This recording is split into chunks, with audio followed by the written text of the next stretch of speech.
Voorware voorreg om weer saam te kan kuier.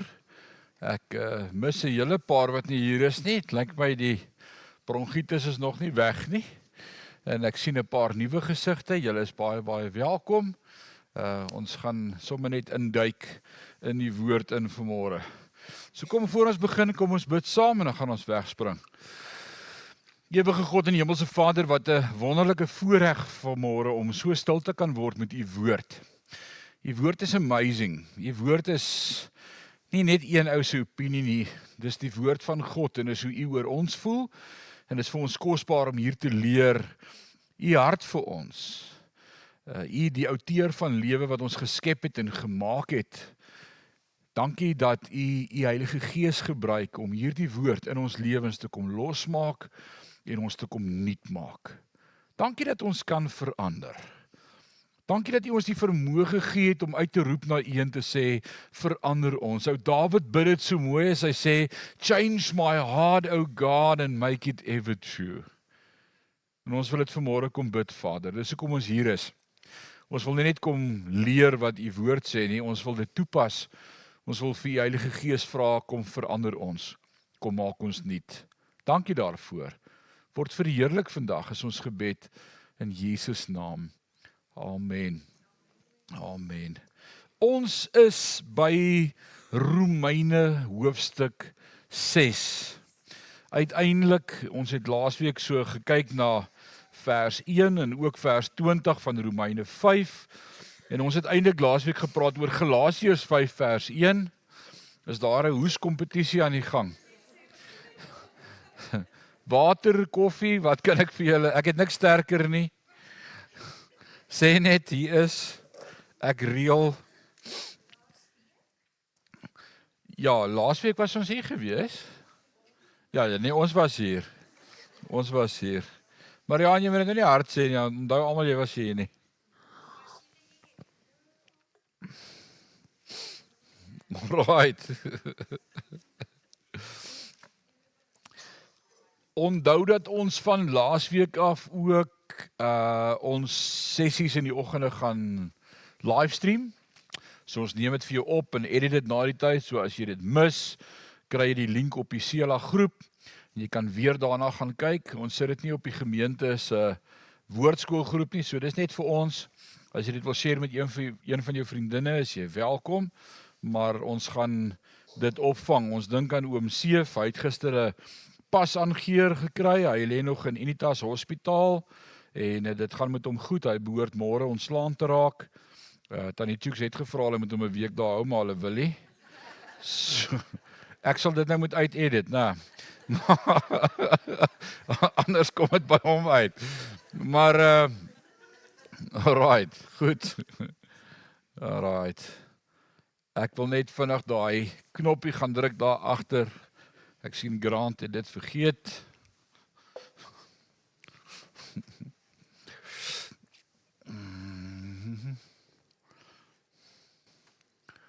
En dus daai ene.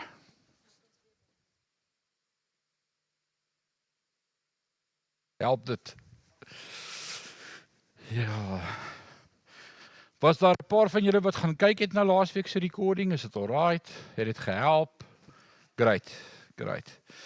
Ons het laasweek gesels oor Galasiërs 5 vers 1 en Paulus skryf so mooi in die gemeente in Galasië. Hy sê vir hierdie rede, for this reason, God has set us free so that we can be free indeed. En daai woordjie vry het ons laasweek gesê is die woordjie eleutheros wat beteken waarlik vry. En ons het laasweek gepraat oor hoe vry is ons waarlik, want dis die hart van dit wat Paulus hier kommunikeer in die gemeente in Rome.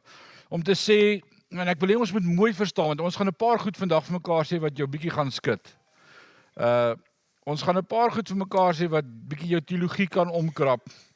Onthou die verloop van die boek Rome. Romeine 1, hy het vir jou gesê, almal wat die wet het, is verlore sonder Christus. Al het jy die wet.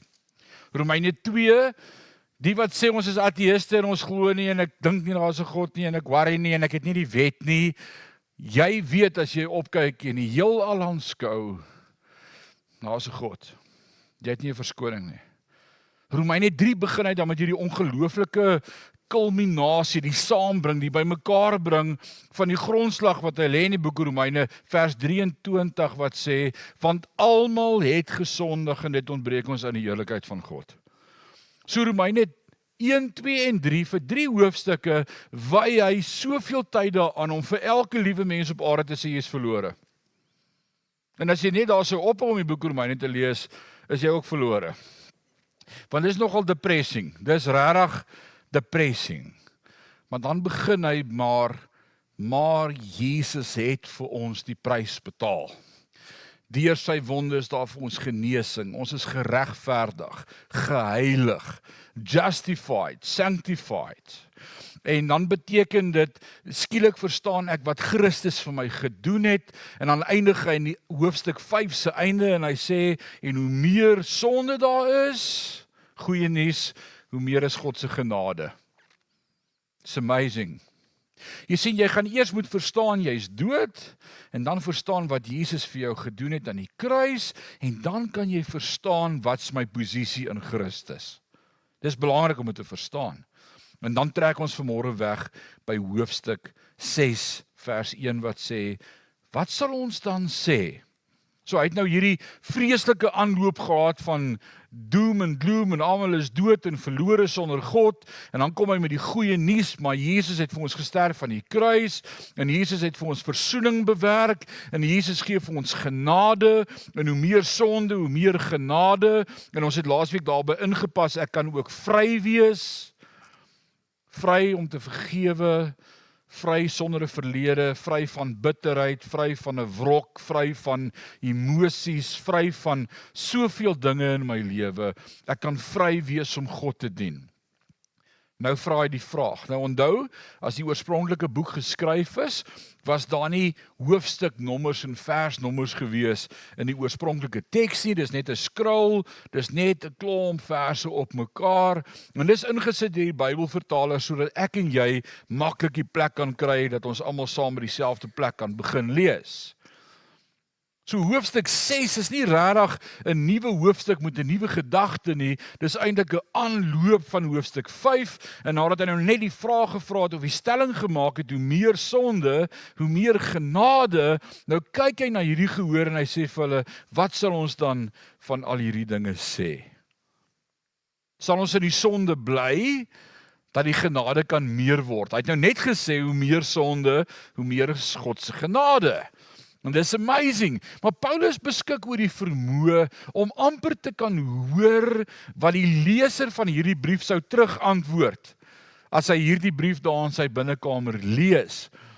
Want as ek vir 'n sondaar sê, man, hoe meer sonde, hoe meer God se genade, dan is die spontane, natuurlike reaksie, maar dan kan ek mos sonde doen.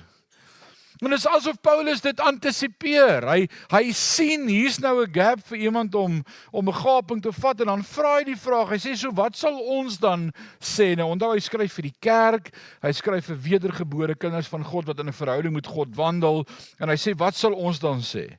Sal ons in die sonde bly, dat die genade kan meer word? As jy dit verstaan van jou posisie in Christus, dat alles wat Christus vir my bewerk het beteken, ek kan maar aanhou met sonde, want daar is genade, dan sê hy, sit jy die pot mis. Inteendeel, die 33-53 vertaling wat ek lees sê, stellig nie. As jy gaan kyk wat dit beteken in die oorspronklike teks om dit te vertaal, dan beteken dit in Afrikaans vandag gesê, jy's mal. Sorry, maar dis wat daar staan. Jy is van jou loetjie getik as jy dink, God het al hierdie goed vir jou gedoen, sodat jy kan aanhou met sonde wat hom sy lewe gekos het aan die kruis. Sonde wat gemaak het dat God die Vader nie sy seun kon onskou nie, want God die Vader kan sonde nie kyk, hy kan dit nie sien nie. Onthou, toe Moses met God 'n gesprek het daar op die berg Sinaï, en vir God sê, ek wil jou sien, toe wat sê God vir Moses?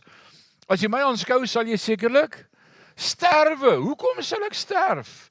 Want ek het 'n vleeslike natuur, ek is in sonde gebore en ontvang, en dit ontbreek my aan sy heerlikheid. My hart is wedergebore, ek behoort aan die Here, maar die stuk vleis, hy doen sonde.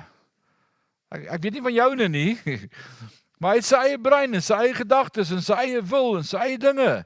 Ek besluit, ek gaan nooit weer lelik praat nie. Net tot jy omdraai. Of kwaad word, wat gewoonlik net daarna is. Of jou vinger in die deur vaslaan. Of jou kind jou teen die dak uitdryf van frustrasie. Besluit, ek gaan nooit weer my meer verloor nie. Here help my, dankie dat ek nuut en vars is. Ek gaan nooit weer kwaad word nie. Die lewe is 'n lied. Sterkte met daai een. Net om weer te besef, die vlees is moeilik om hom te beheer. Wie van julle kry dit reg om julle vlees te beheer? 100%. As jy nou jou hand opsteek, gaan dit net 'n bewys wees daarvan dat niemand dit kan regkry nie. Want die eie ek sê, ja, ek kan, maar ek kan nie. Ek kan nie, daar's net julle ken die verhaal van die dominee wat die Sondag daaroor gepreek het, juis dat hy sê, niemand is volmaak nie. Niemand van ons is volmaak nie. En toe steek die ou een oom sy hande agter in die kerk op. Toe sê die dominee, ag heerlikheid, ek kan nie dit glo nie, dis nou nie die punt wat hy wou maak nie, daar is niemand volmaak nie. Toe sê hy, oom, wil jy vir my sê, jy is volmaak? Toe sê hy, nee dominee, maar my vrou se eerste man was volmaak. Ek hoor dit elke dag.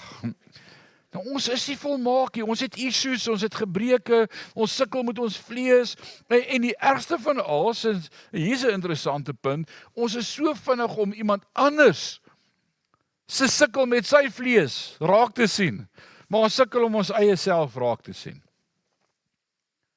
Ek sien baie makliker iemand anders se foute raak as myne. Seker oor ek nie foute het nie. Nee. Maar ek sien presies reg wat my vrou verkeerd doen, en ek sien reg wat my seuns verkeerd doen, en ek sien reg wat al my personeel verkeerd doen, en ek sien alles wat almal om my doen, en ek kan vir hulle vinger wys, en ek kan hulle help en sê, heerlikheid, jy sukkel daarom met jou vlees, jong. Nee man, hoor hoe praat jy? Kyk wat doen jy? Sies vir jou.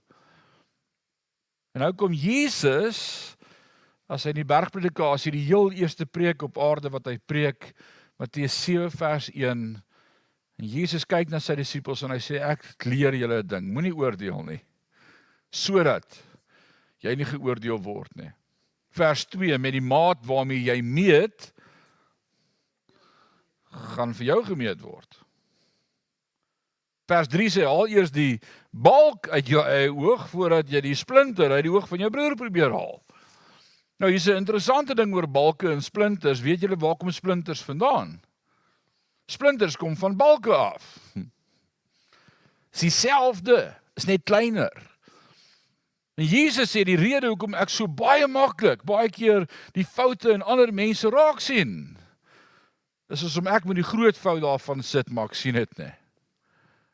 Ek is blind vir my eie foute. Dis mos 'n spreekwoord, iemand is blind vir sy eie foute. Ons is almal blind vir ons eie foute. So Paulus vra nou die vraag hier in Romeine 6, hy sê, sal ons dan nou aanhou sondig, net omdat daar genade is? En dan sê hy, nee, daar's nie 'n manier nie. Kan nie. Toe Dawid moord laat pleeg het, kan julle dit onthou? So hartseer verhaal van ou Dawid.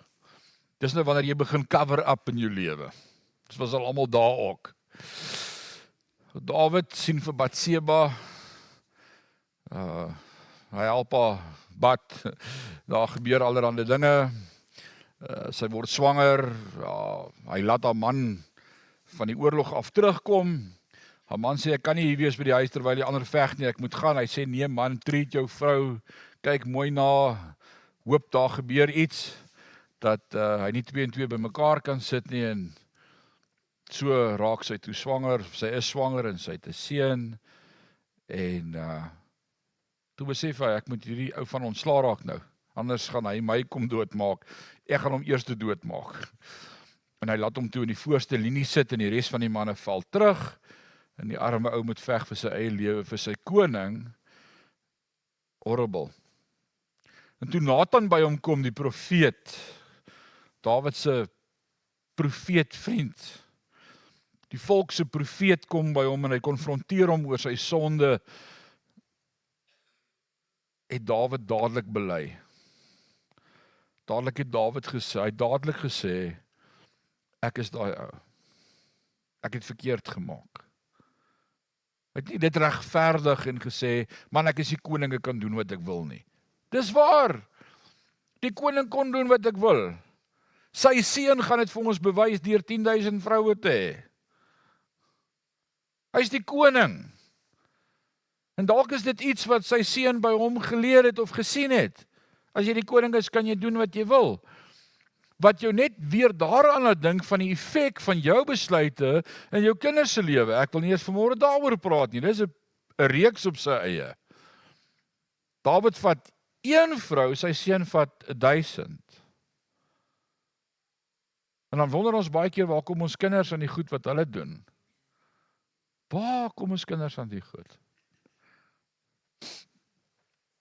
God spaar sy lewe, Dawid se lewe, en hy vergewe Dawid dadelik, maar omdat hy gemoor het, is daar 'n gevolg, want die woord sê die loon van die sonde is die dood. En wat is die gevolg van Dawid se sonde? God vergewe hom, hy herstel hom, hy hou sy posisie as koning, maar die kind sterf.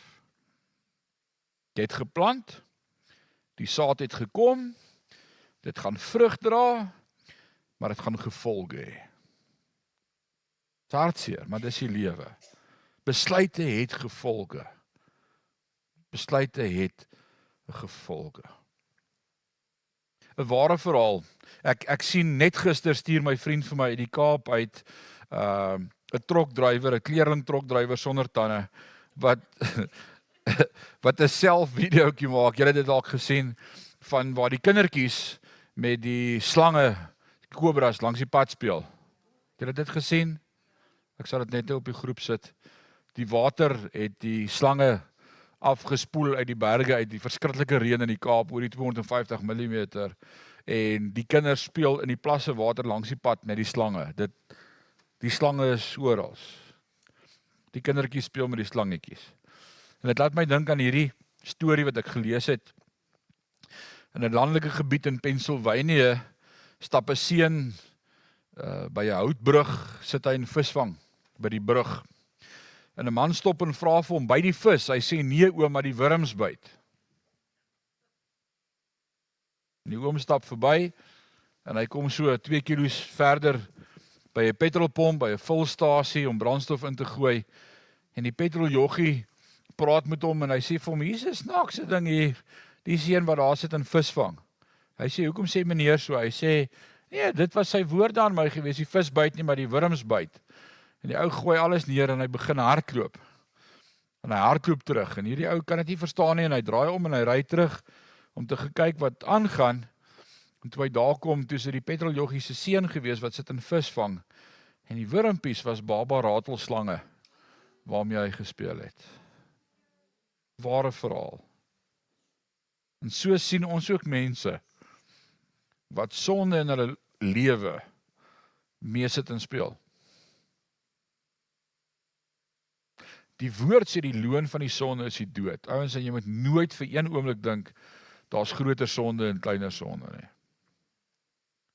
Sonde het net een einddoel in my en in jou lewe. En dis om te verwoes. Jesus sê dit so mooi vir ons in Johannes 10 vers 10, die dief kom om te steel en te slag en te verwoes. Hy het nie 'n ander plan met ons nie, geen ander plan nie. En as ons gaan blind wees vir dit en nie wakker gaan wees vir die plan van die vyand nie, en in ons kinders se lewens en ons kleinkinders se lewens, dis wat die vyand wil doen. Daar's iets anders nie. Hy wil steel, slag en verwoes, klaar. Dis wat hy wil doen. Hebreërs 11 vers 26 sê, daar's genot in sonde. Nee, dit actually geweet, die Bybel sê sonde is lekker. Jy sien, as jy nou net die Bybel daar ophou lees, kan jy tot hierdie teks gebruik om dit te regverdig. Om te sê, die Bybel sê sonde is lekker. Hy doen. Die Hebreërs skrywer waarsku, hy sê in Hebreërs 11 vers 26, daar's genot in sonde. Vir 'n seisoen. Vir 'n bepaalde tyd is dit baie nice. Maar daarna bring dit verwoesting. Sien, as ek die Bybel nie gaan verder lees nie, gaan ek nie dit ook vir my kinders leer nie. Dis fyn, dis lekker.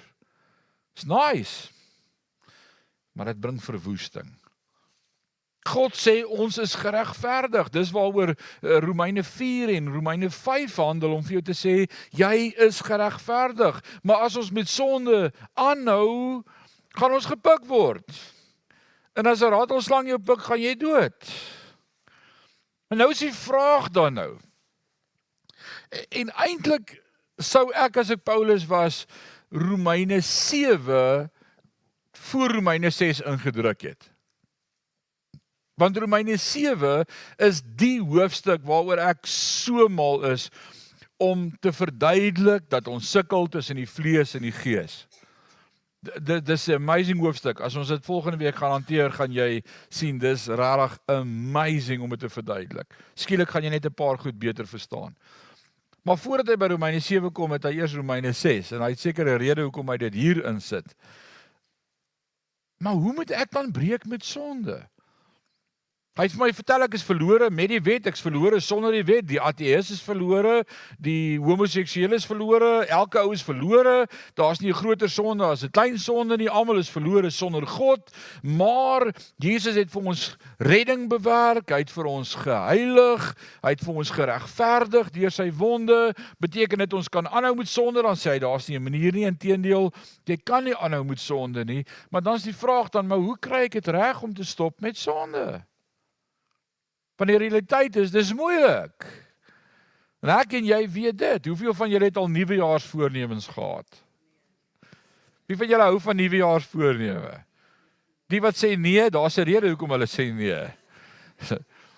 Maar ek besef, dis klomp twak. Dis soos om te glo in Kersvader. Werk nie. Net dat ons sê ons volgende jaar try ons weer. Dis is hoe lank hou dit? 'n Dag? Partykeer nie eers 'n dag nie. Dit werk net nie. So hoe hou ek dan op met sonde? Dalk inteken vir 'n 12-punt program om 12 stappe na volmaakte vryheid. Ek weet nie, is daar 'n 12-punt plan? Om oorwinning te kry oor my verslawing of depressie of my afhanklikheid. Die Bybel weet niks van 'n 12-punt plan nie. Daar's nie 12 steps to a better life in die Bybel nie. Nee. So kom ons kyk na Romeine 6, want daar's 'n doel hoekom Paulus hierdie hoofstuk hier sit, om vir my en vir jou te kom vertel, hoe deel ons dan met die verstaan van ek sukkel met sonde. En dan moet jy baie mooi verstaan, hy het eers vir ons almal verduidelik, ons is dood, en toe vertel hy wat het God gedoen, en nou bring hy die realiteit vir my en vir jou, maar ons sukkel om daai twee bymekaar te bring. Ons sukkel om hierdie lewe wat God gee te ervaar en regtig vry te wees. Ons sukkel daarmee. Nie jy nie, ons sukkel daarmee.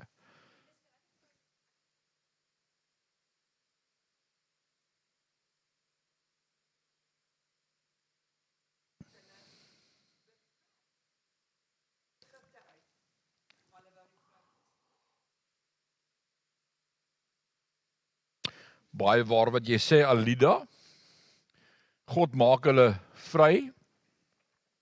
God bring vir hulle vryheid van slawerny. God haal hulle uit die woestyn uit. God maak die see toe sodat die Egiptenare in Egipte bly. God bring vir hulle wolkkolom, 'n vuurkolom, manna, kwartels, hulle klere slyt nie, hulle word nie siek nie, almal onder hulle is gesond, niemand gaan dood nie. Dis amazing. En waaroor kerm en kla hulle? Jesus, ek verlang daarom na Egipte. Ek wil teruggaan. Die vleis en die knoffel en die prei en die serieus. En dis wat ek en jy doen. Jy maak die alkoholist vry, vat drank van hom weg, en dan sit en hy oor en nie kan drink nie. Dit is hoe mense is. Wat gaan ek nou doen met myself? Nou gaan ek 'n nuwe stokperdjie moet kry. In Romeine 6 is die manier om deur die vaagheid te sny, en dis funksionele verskonings, en redes waarom ons nie oorwinning kan hê nie, die grys areas, die mishandeling as kind en my probleem vir my depressie maar jy verstaan nie my situasie nie. Elke liewe persoon wat in my hele lewe lank met my kom praat het oor 'n probleem, het 'n rede hoekom dit geregverdig kan word. Besef jy dit?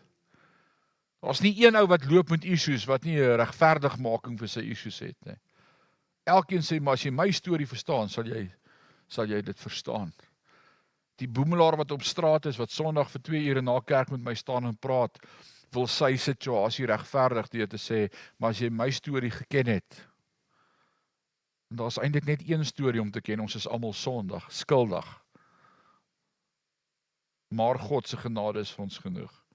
Dis amazing. My laities wat met my debatteer by die huis oor die rede hoekom hulle gedoen het wat hulle gedoen het, het 110 redes hoekom dit reg is. En al wat ek by hulle wou hoor is, pa, ek weet ek was verkeerd. Dan kan ek vir jou sê, ek vergewe jou. Want jy geleer, ons maak foute. Maar ons kom nie by daai punt van, ek is skuldig, nee. As dit nie vir die was nie, en as dit nie dit was nie, en as dit nie die een was nie, en as dit nie daai een was nie, dan was ek fine. Ek doen huweliksberading met 'n man en 'n vrou, en ek sê vir haar, jou man beskuldig jou, jy sukkel met hy meer. Is dit so? Sy sê, ek is fine, totdat hy by die huis instap. Die fout is nie by my nie. Ek is fine. 10 uit 10 vir jou. Dis great. So waar kom dit skielik dan vandaan?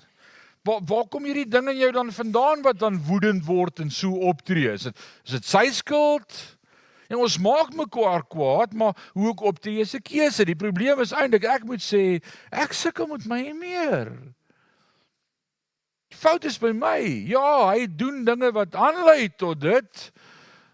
En so trek ons almal mekaar se touwtjies, maar help my. En dis soos ons doen nie.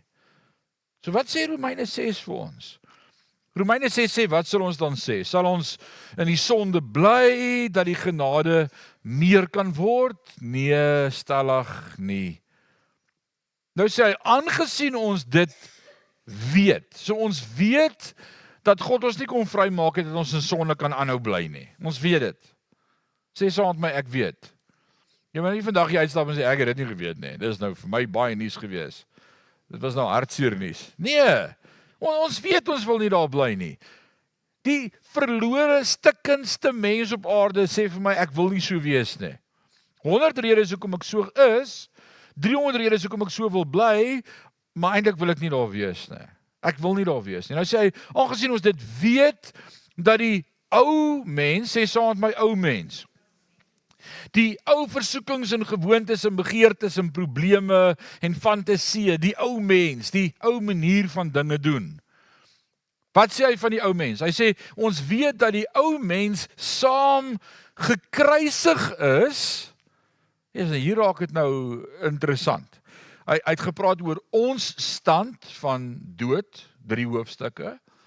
Hy het gepraat oor Christus se verlossingswerk vir ons aan die kruis, 2 amazing hoofstukke, en nou bring hy in hoofstuk 6 hierdie bymekaar, en hy sê, daai ou mens van jou, waarmee ons almal battle, hier's iets wat jy moet verstaan, is hierdie ou mens, is saam met Christus gekruisig, sodat, sê saam met my sodat, daar's 'n doel, hier kom die doel, sodat die liggaam van die sonde tot niet gemaak sou word en ons nie meer die sonde sou dien nie. Nou hoor ek nie een amen nie. Dis 'n halleluja hierdie. Die rede hoekom hierdie liggaam saam met Christus gekruisig moet word, of eintlik is, en in baie van ons se lewe nog nie, is sodat hierdie vlees sou sterf vir sonde, en ek saam met Christus sou lewe in oorwinning. Dis God se plan vir ons. Dis God se plan vir ons. Waardering in die eerste plek. Waardeer die feit dat 2000 jaar gelede toe Jesus aan die kruis gesterwe het vir ons, nie net sy bloed gevloei het vir ons sonde, vir vergifnis van ons sonde nie, maar ook sy liggaam is gebreek vir ons om ons te bevry van sonde. Dis waaroor die nagmaal gaan. Elke keer as ons die nagmaal sien, die nagmaal eet, aan die nagmaal dink, word ek hieraan herinner, sy bloed het nie net vir my gevloei, vir vergifnis van sonde nie, sy liggaam is gebreek om my te bevry van my sonde. En daarom het ons laasweek vir mekaar gesê, die enigste manier om oorwinning te kry oor sonde in jou lewe, is gaan sit by God in jou stilte tyd, met 'n broodjie en 'n kelkie, en praat met die Here oor jou issues. As ek nie met God oor my issues praat nie, kan ek nie daarvan gesond word nie. Dis wat dit is. En daarom sê Paulus in 1 Korintiërs 11, so dikwels, sê dikwels. Hoe dikwels is dikwels? As jy kronies siek is, hoe dikwels gaan jy dokter toe? Dikwels. Party mense gaan dikwels. As daar 'n issue is, dan moet ons daaroor praat. Ons moet daarna laat kyk. Jy kan dit nie ignore nie. Ek kan nie stil bly nie. Wie van julle is nog almal getroud? Ons bid vir julle. Right. Wie is nie meer getroud nie? Sê loof die Here. Tannie Rini waai so haar hand so, amazing. Right. Maar as daar 'n issue is in die huwelik, as daar 'n dingetjie is wat krap, as daar iets is wat konstant gebeur, wat die ander party konstant doen en dit krap en dit maak seer, hoe hanteer jy dit? Help dit om daaroor stil te bly? Of moet 'n ou partykeer mekaar in die oë kyk en sê, ek weet nie hoe nie, maar ek moet met jou hieroor praat. Hierdie ding maak seer tussen ons. Hierdie ding krap, hierdie ding bevorder nie die verhouding nie. Hierdie ding moet ons op 'n manier oor praat. Dit help nie ons bly stil nie. Net so in ons verhouding met God. As daar dinge is in ons lewe, en hoe weet ons dis daar? Die Heilige Gees sê dit vir ons. Jesus leer ons so mooi in Johannes 15 vers 7 en 8. Hy sê as die Heilige Gees kom, sal die Heilige Gees julle oortuig van sonde, geregtigheid en oordeel. Dis die werk van die Heilige Gees om te oortuig van sonde. Geen mens loop met sonde en weet nie dis sonde nie. Come on. Oortuig my anders. Want dan is Jesus se woord nie die waarheid nie. Jy weet in jou hart is verkeerd. Jy hoef nie te wonder nie. Nog geen kind het ooit sonde gedoen en daaroor gepraat sonder skaamte nie. Jy steek dit weg. Jy lieg daaroor. Jy sê dit was nie ek nie. Hoekom? Want jy weet dit was verkeerd. Is dit nie so nie? So wat is die manier wat ons daarmee deel met God? In die eerste plek, by die nagmaal, daar's waardering. Jesus verwag nie ek moet volmaak wees nie. Jy het dit geweet. Jesus verwag nie ewe skielik jy moet volmaak wees nie. Hy verstaan die houvas van sonde in ons lewe, maar hy wil hê ons moet hom daaroor kom praat. Hy jaag ons nie weg nie.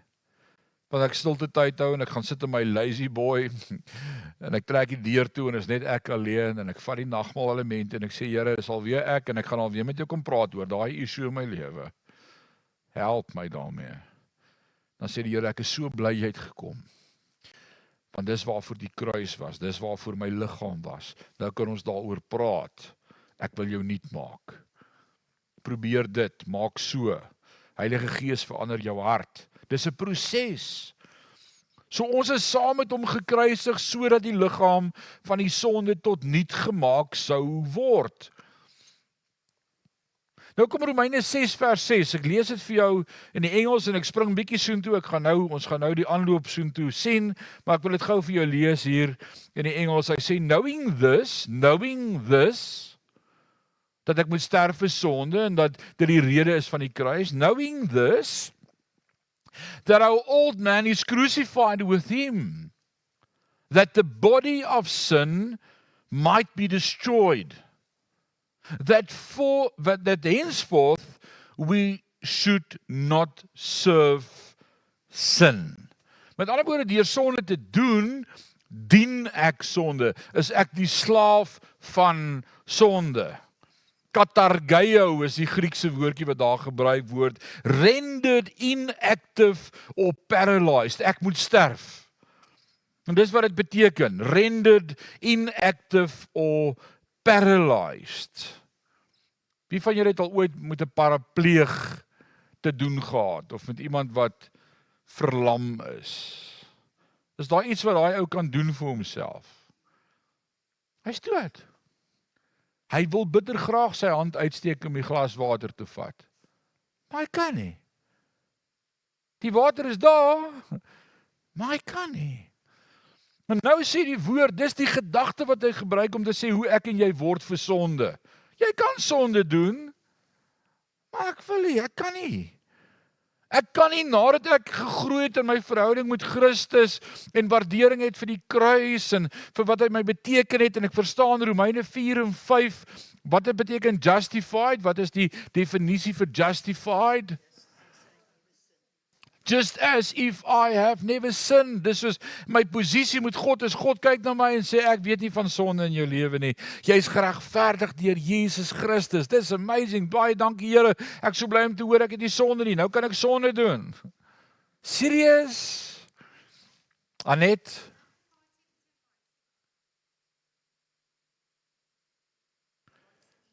Absoluut. Dit laat my dink aan daai puppet wat aan die vislyntjies hang. En hy beweeg net want iemand trek sy. Nou so is my liggaam, dis net hierdie instrument waarmee ek wil sonde doen, maar God kom en hy maak my dood vir sonde. Dis 'n amazing proses. Dis 'n great ding wat gebeur. Nou sê Paulus vir ons, die ou mens word 'n parapleeg. Is jy nie eers lus vir 'n nee, dis weg. Dink jy nooit weer aan sonde nie? Ek kan nie dink hoe moet ek dit weer doen nie.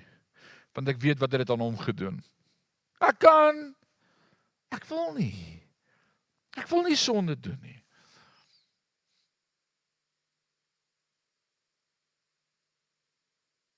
Right, kom ons gaan aan by vers 3. Of weet julle nie, dat ons almal wat in Christus Jesus, nou hier kom die interessante ding. Hy het vir 3 hoofstukke tyd spandeer om vir ons te vertel hoe dood is ons. Hy het vir 2 hoofstukke al die tyd in die wêreld spandeer om vir ons te vertel wat Jesus vir ons gedoen het. Nou bring hy hierdie 2 bymekaar en hy sê, wil jy regtig aanhou om in sonde te lewe? En die antwoord is, nee, ek wil nie. Daar's nie een ou wat gaan sê, ja, ek wil aanhou in sonde lewe nie. Jy sê, nee, ek wil nie. Ek wil 'n slaaf, ek wil dood wees vir sonde. Ek wil vry wees van sonde.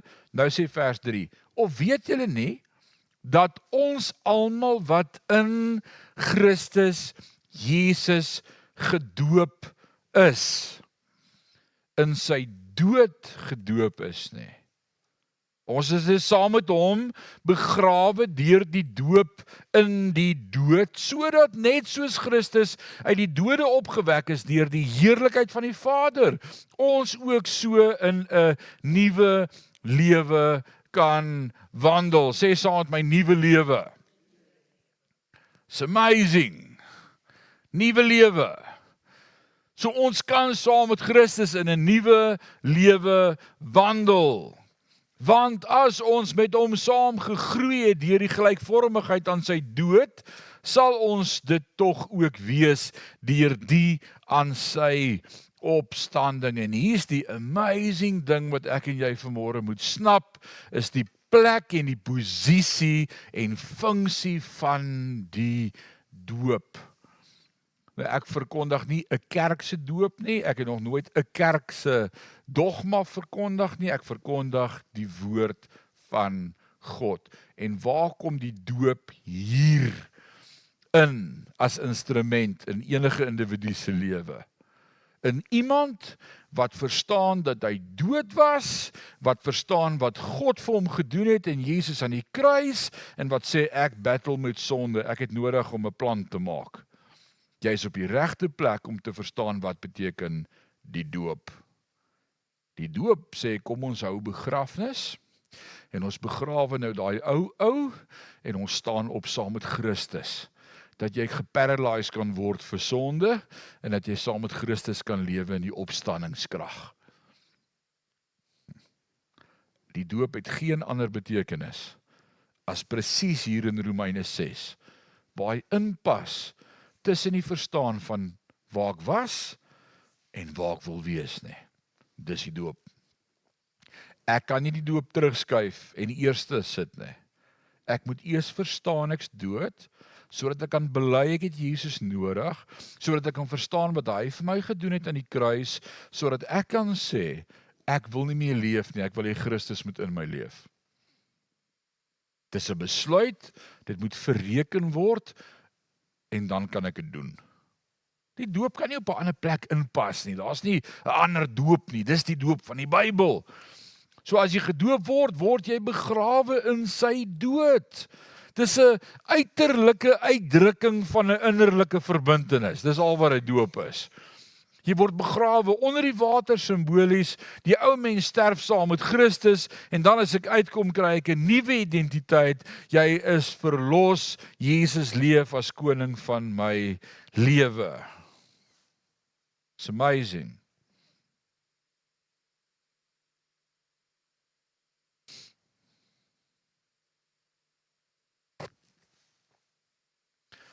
Ek lees iewers 'n boek gedurende die 90's, met Operasie Desert Storm, is daar 'n kapelaan wat die troepe besoek, en toe hy hierdie basis besoek, lê die Here op sy hart om te praat oor wedergeboorte, en hy preek vir duisende troepe die boodskap van wedergeboorte en om te sterf vir sonde. Nou, hulle is in die woestyn. Nou, Desert Storm, weet jy waar die desert was? Dis in die middel van Saudi-Arabië. En daar is nie water in Saudi-Arabië nie.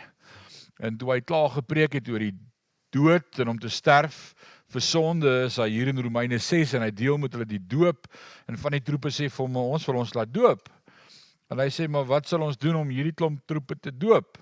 En die een kom met 'n briljante plan en hy sê, wel al wat ons hier het is 'n klomp doodskiste wat ons hier hou vir wanneer die troepe iets oorkom, dan sit ons hom in die kus en ons stuur hulle terug huis toe.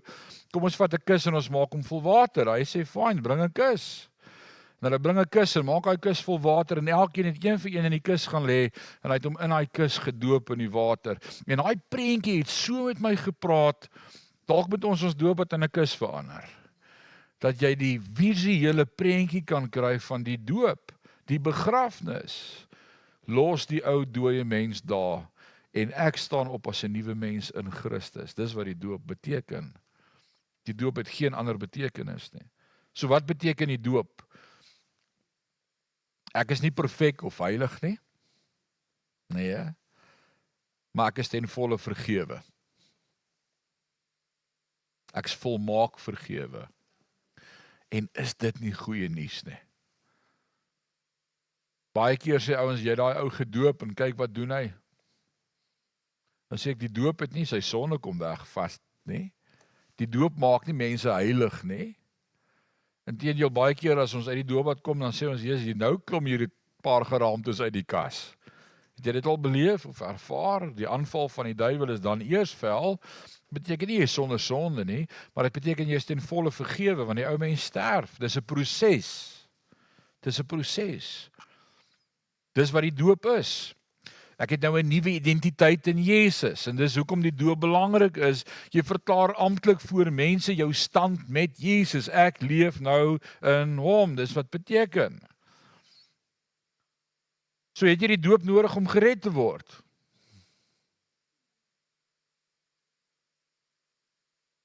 Wat sê julle? Ek wag nou vir iemand wat my sê ja, en dan wil ek vir vra, hoekom sê jy so? Het jy die doop nodig om gered te word? Kan jy gered word sonder die doop? Yes. Het jy die doop nodig om gered te word? Nee. Die krimineel aan die kruis, Jesus, 2 kriminele, een spot hom, ander een sê, hy moenie so met hom praat nie, en hy kyk vir Jesus en sê, dink aan my vandag, as jy in die paradys kom, nie is die seun van God. Ek herken dit, en wat sê Jesus vir hom? Vandag sal jy saam met my in die paradys wees. Hy sê nie vir hom, o, saks, jy is nie gedoop nie. Jy moet nou net gou weer afklim en 'n plan maak. Ons gaan nou het ons 'n probleem. Hoe gaan ons jou in die hemel kry? Nee. As jy vandag is jy saam met my in die paradys. Maar ek en my dierbare vrou is eendag lank gelede getroud. Die 6de Desember 1997. En toe ons voor die pastoor staan en ek 'n ring wou aansteek.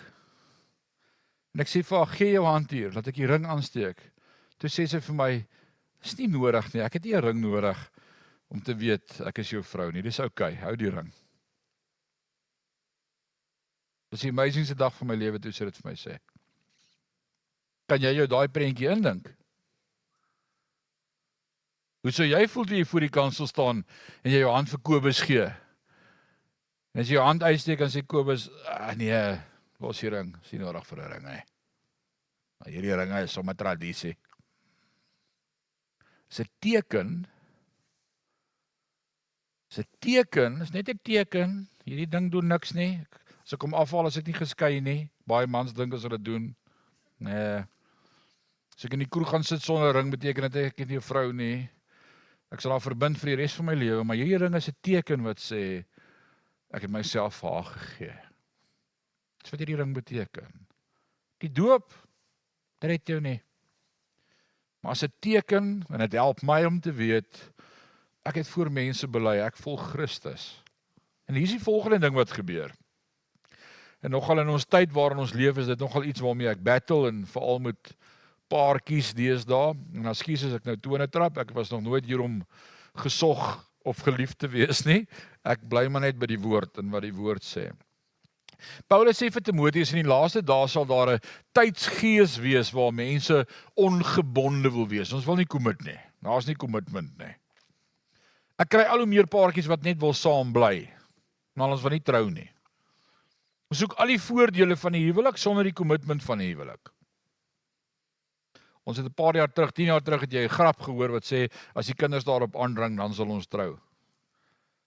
Ek het 'n paar maande terug in my studeerkamer 'n paartjie getroud. Hulle oudste een is 18, 14 en 12. Die kinders het daarop aangedring dat die ouers trou. It's amazing. Daar's nie meer commitment nie. Maar as ek nie commit is nie, kan ek uitstap as dit nie werk nie. Toe ons die ring aansteek, toe sê ek en my vrou net vir mekaar een ding, in hierdie huwelik sal ons nooit die woord egskeiding ooit gebruik nie. Moord, baie, maar nie egskeiding nie. Egskeiding is nie 'n opsie nie. As dinge nie werk nie, maak ons dit werk en ons sê sorry en ons begin voor, maar uitstap.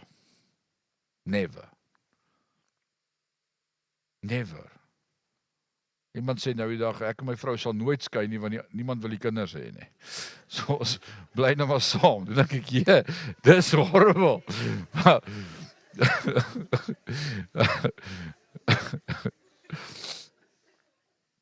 Ek is commit. En ons het nie in die geheim getrou nie. Ons nooi vriende na ons troue toe uit om getuies te wees. En getuies teken saam met ons in die boek om te sê, ek wil hê julle moet getuies wees dat ek my vrou vat as vrou. Sodat as julle my oor 'n week in die straat sien met 'n ander vrou, met julle vir my kan vra, nou wat het nou gebeur? Ons was getuie dat jy gesê het, jy Eileen vat as jou vrou. Nou wat nou? Waar die commitment opgehou? Met ander woorde, ek moet verantwoordbaar gehou word. Dis waaroor ek gaste nooi na my troue, nie net vir die party nie, maar om my accountable te hou. Of my te sê, maar ek het gesien jy is met Eileen getroud. Wat het nou gebeur? En dan sê ons, die doop is daar die teken wat sê, ek kan nou verantwoordbaar gehou word voor die gemeente.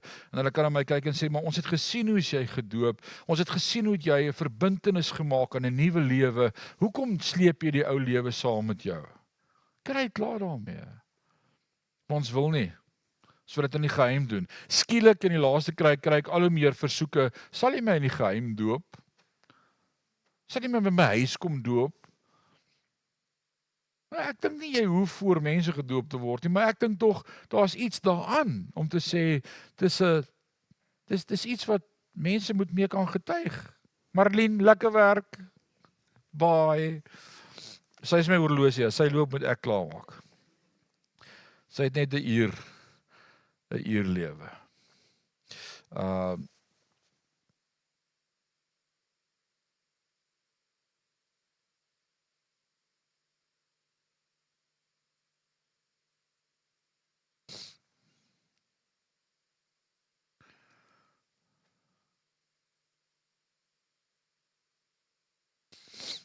Ware storie word vertel, in die mee sluit ek af, ons is net by vers 3, so 3 vers, ons het baie gedoen vandag ouens, 3 vers, laasweek was 1 vers.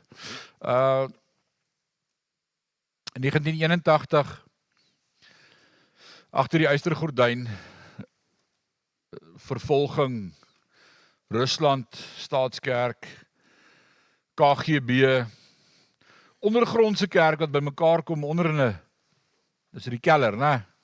Solder is bo, keller is onder.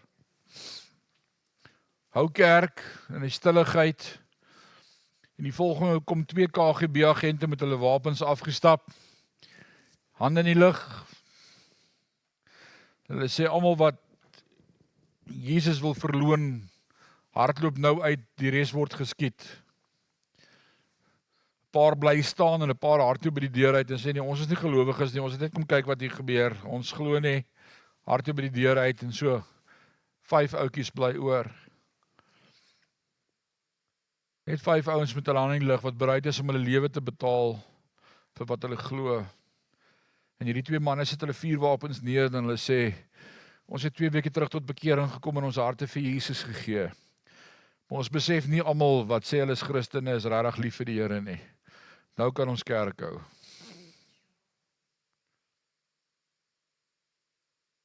Weet van 'n predikant wat dit gedoen het hier in die vroeë 90's, wat 'n heist gereël het in sy kerk, waar manne met vuurwapens inkom en gesê het, almal wat nie die Here wil dien nie, vlug. Toe is die helfte van die kerk leeg. Toe sê hy, nou kan ons nie die Here toemaak en kerk hou. Nou is die ware Christene hier binne. Die wat nie die Here wil dien nie, is nou huis toe. Wat is die gedagte agter dit? Jy dien God voluit, of jy dien hom nie voluit nie? Right. Great, volgende week gaan ons aan met Romeine hoofstuk 6 vanaf vers 4 dan. Sal Tannie onthou? Sy is ons plekwyser, sy was laasweek nie hier nie. Great, kom ons bid saam en dan verdaag ons. Vader, ons sê vir U dankie vir U woord. Is kosbaar om in die woord te wees. Dankie dat U woord met ons praat. En ek wil bid dat die Heilige Gees die naprediker sal wees. Dankie vir fellowship, dankie vir vriendskap, dankie vir medegelowiges. Ons het U woord lief. Dankie dat die Heilige Gees met ons is elke oomblik van hierdie pad. Verdaag ons in die liefde, aan U al die lof en al die eer in Jesus naam. Amen. Amen.